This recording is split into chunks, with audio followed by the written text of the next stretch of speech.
Alrighty. Czechoslovakia. Czechoslovakia, it was 1968. Hungary, it was 1956. Czechoslovakia, you had the rise of Dubček. Dubček took power, and he was he said he was for socialism with a human face. And he was the Trotskyites all loved him, and the anarchists all loved him, and he hated the Soviet Union, and he was in there, he was for socialism with a human face. And we now know, you can go back and look at the facts, that he was being supported by the CIA and by Young Americans for Freedom and by fascist groups and all of that. And he took power in Czechoslovakia, and he was trying to move Czechoslovakia into the NATO camp. He was trying to, he said that he was going to, it was going to be pure democratic socialism, but, that's what a lot of the protesters said in 89, too. Look how well that went, right? He talked like he was, but Czechoslovakia stopped supporting the people of Vietnam and their national liberation struggle. Anti-Sovietism came to dominate. Radio Free Europe, which was the voice of American intelligence, Radio Free Europe was broadcasting messages in support of Dubček. So the Soviet Union sent its military in, and many people in Czechoslovakia supported the Soviet Union doing that, right? You never hear about that. You hear about the people who didn't support him, which the intellectuals, the Prague Spring, the intellectuals, those folks were, yes, they were supporting Dubček, but there were a lot of working class factory people and a lot of rural folks working on collective farms who didn't support Dubček, right? It was a divided country, and they greeted the Soviet troops. There was divisions, okay? The Soviet Union sent troops into Czechoslovakia in 1968 to, remove Dubček and to remove this covertly NATO-backed movement that was claiming to be democratic socialism, but was actually, and look what happened, right? All the formerly socialist countries, country after country in 89, the Prague Spring worked, right? 1989, 1991, Albania, Yugoslavia. I mean, all these countries, the democratic socialists who just happened to be more pro-US and anti-Russian, took power and brought in neoliberalism, right? Look at Eastern Europe in the early 90s. Look, that's what the socialism with the human face actually resulted in, right? A lot of the East Germans who took to the streets, they were advocating socialism with a human face, democratic socialism, anarchism, Trotskyism. Look what it got you.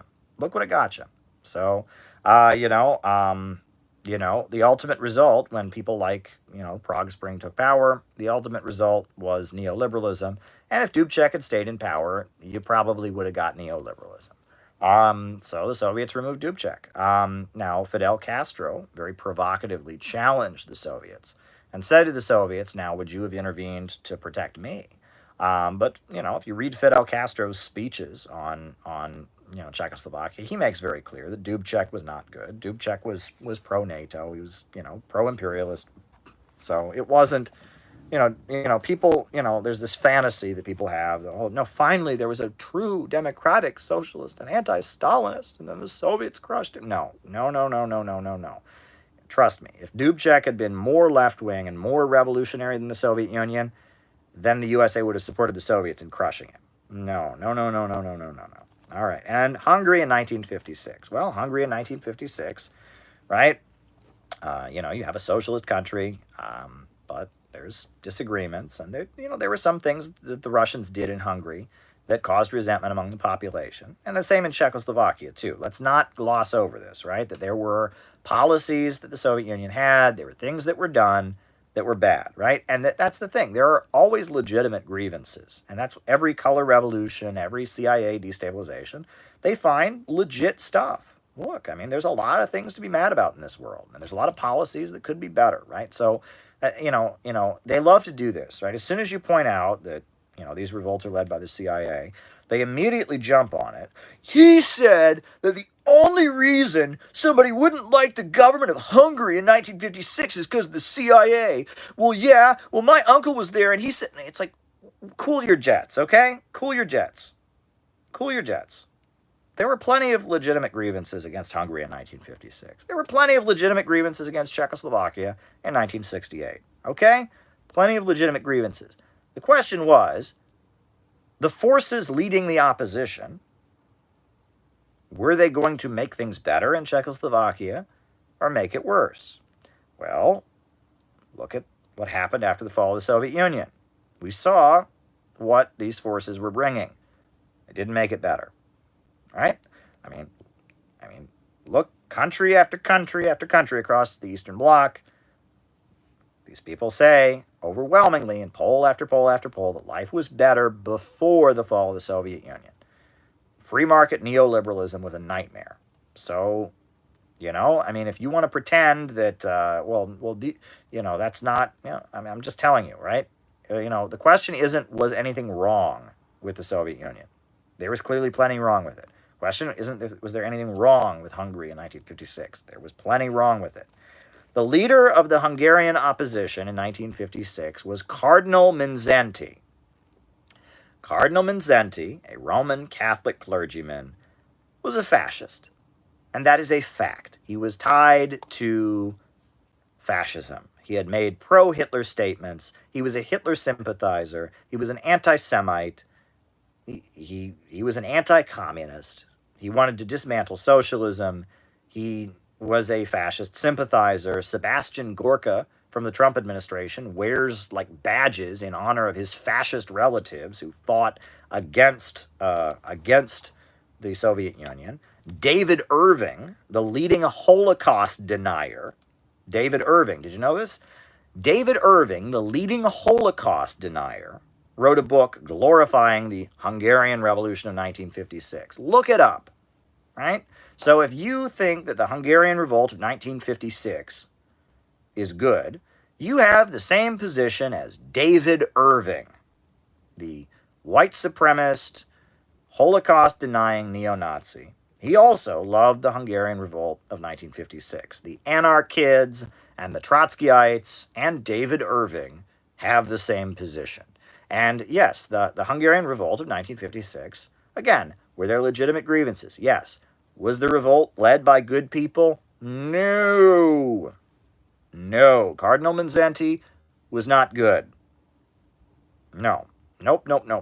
No, it was a fascist uprising against socialism, and and the Soviet Union, made mistakes in how it operated in Hungary. There were certainly things that the Soviet Union did that made the situation worse, no question about it. But at the end of the day, should socialism have been overthrown, or should it not have been overthrown? Should the fascists have been able to take power and bring in free market neoliberalism, or should the Soviet Union have remained in power in Hungary?